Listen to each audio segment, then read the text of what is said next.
बात करते हैं बांग्लादेश की। बांग्लादेश का हिंदू जाग गया है। जी हां, खबर बांग्लादेश से, जहां आज नई सरकार के मुखिया मोहम्मद यूनुस हिंदुओं पर हो रहे अत्याचार को लेकर बैठक करने जा रहे हैं। बैठक में हिंदुओं की सुरक्षा पर चर्चा की जाएगी। साथ ही मोहम्मद यूनुस हिंदू युवा और छात्रों से भी मुलाकात करेंगे। दरअसल बांग्लादेश के साथ ही दुनिया के अलग अलग कोनों में बांग्लादेश में हिंदुओं की रक्षा के लिए आवाज उठनी शुरू हो गई थी। इसके बाद बांग्लादेश की अंतरिम सरकार हिंदुओं के हक की बात कर रही है। तो आज मोहम्मद यूनुस की बड़ी बैठक होने जा रही है। बांग्लादेश में जो हिंदुओं पर हमले हो रहे हैं, आगजनी हो रही है, उनके घरों में आग लगाई जा रही है, मारा पीटा जा रहा, उसी को लेकर हिंदुओं की सुरक्षा को लेकर चर्चा होगी। अब यूनुस सरकार, मोहम्मद यूनुस जो अंतरिम सरकार चला रहे हैं बांग्लादेश के अंदर, उन्होंने इस बात का ऐलान किया है।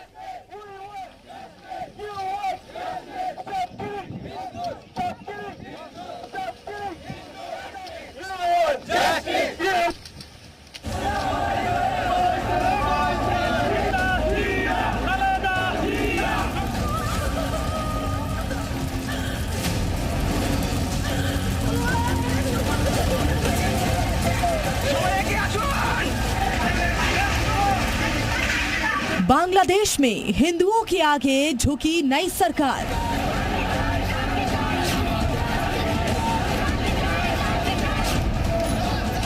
पहले अंतरिम सरकार के मुखिया की माफी और हिंदुओं की रक्षा के लिए बड़ी बैठक। बांग्लादेशी हिंदुओं की लड़ाई, क्या सरकार करेगी नुकसान की भरपाई? बांग्लादेश का हिंदू जाग गया है। बांग्लादेश के साथ ही पूरी दुनिया में हिंदुओं के हक की आवाज उठ रही है।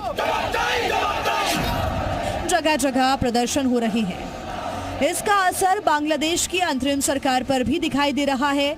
सरकार के मुखिया ने पहले माफी मांगी, अब बड़ी बैठक करने जा रही है। मोहम्मद यूनुस ने बड़ी बैठक बुलाई है, जिसमें बांग्लादेश में हिंदुओं की रक्षा को लेकर चर्चा की जाएगी। मोहम्मद यूनुस हिंदू समुदाय के युवाओं और छात्रों के साथ मुलाकात भी करेंगे, जिसके आधार पर आगे की रणनीति तय की जाएगी। बांग्लादेश में पहले तख्ता पलट और उसके बाद हिंदुओं पर हो रहे अत्याचार के खिलाफ पूरी दुनिया में आवाजें उठनी शुरू हो गई थी।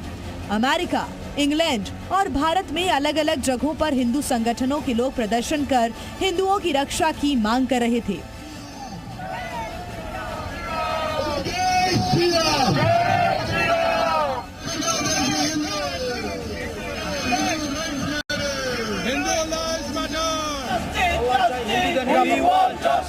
हालांकि दुनिया से हिंदुओं के हक में उठ रही आवाज के बाद भी वहां हिंदुओं पर अत्याचार की वारदातें रुक नहीं रही हैं।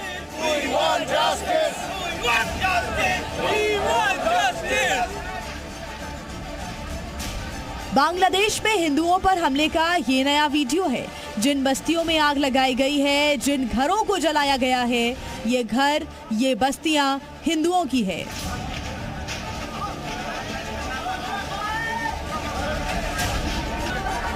बांग्लादेश के पंचगढ़ जिले के बरुआपारा और लखीपारा गांव में कट्टरपंथियों ने हिंदुओं के साथ जिस तरह की बर्बरता की, उसका सबूत है ये वीडियो। इस आगजनी में 2 गायों की जान भी चली गई। आप कह सकते हैं कि बांग्लादेश के जिहादियों ने गायों को भी जिंदा जलाकर मार दिया।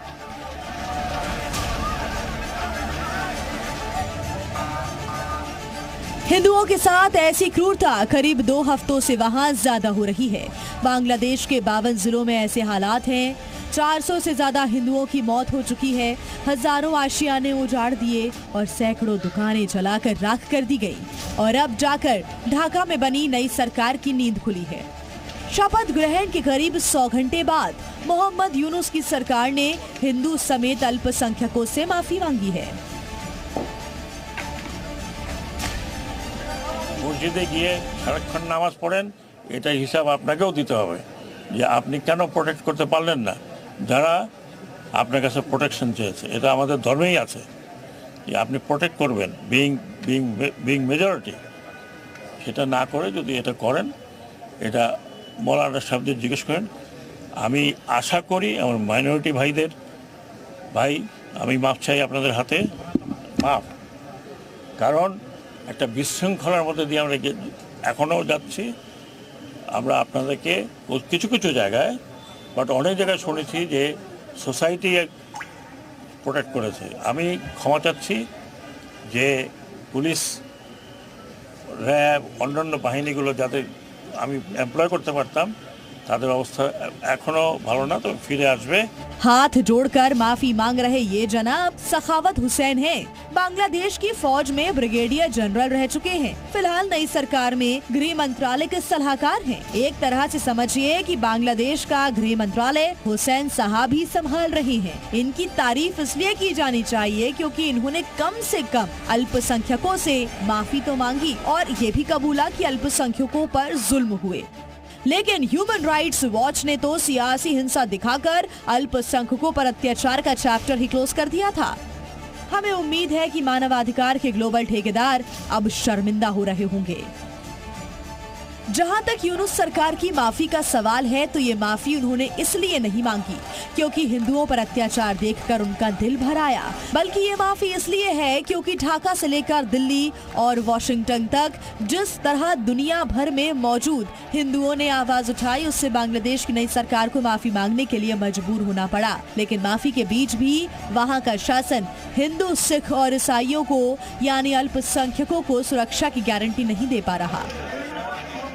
इसलिए एक तरफ हिंदुओं पर हिंसा जारी है तो दूसरी तरफ हिंदुओं का विरोध प्रदर्शन जारी है। अंतरिम सरकार के मुख्य सलाहकार के तौर पर मोहम्मद यूनुस को शपथ लिए 100 घंटे से ज्यादा का वक्त हो चुका है, लेकिन हालात सुधरे नहीं। ऐसे में दुनिया भर के हिंदुओं को सड़क पर उतरना पड़ा, अपनी आवाज बुलंद करनी पड़ी और अंतरिम सरकार का रवैया जिस तरह का है उससे हिंदुओं को इंसाफ की उम्मीद दिख नहीं रही। बांग्लादेश की नई सरकार को हिंदुओं से सिर्फ माफी नहीं चाहिए, हिंदुओं के घरों और मंदिरों के पुनर्निर्माण के साथ उनकी सुरक्षा की गारंटी दें। नोबेल पुरस्कार विजेता मोहम्मद यूनुस के हाथ में बांग्लादेश की सत्ता है, लेकिन तख्ता पलट और उनको कमान मिलने के बाद भी हिंदुओं पर अत्याचार कम नहीं हो रहा है। यूनुस बैठक कर रही हैं, ठीक है, लेकिन सवाल ये है कि क्या नई सरकार उन गुनहगारों पर सख्त एक्शन का भरोसा दे सकती है जिन्होंने हिंदुओं के घर लूटे, आग लगाई, मौत के घाट उतारा, रेप किया? क्या सरकार उन कट्टरपंथियों को सलाखों के पीछे पहुंचा सकती है जिन्होंने हिंदू देवी देवताओं के मंदिरों को भी जला दिया? ब्यूरो रिपोर्ट, जी मीडिया।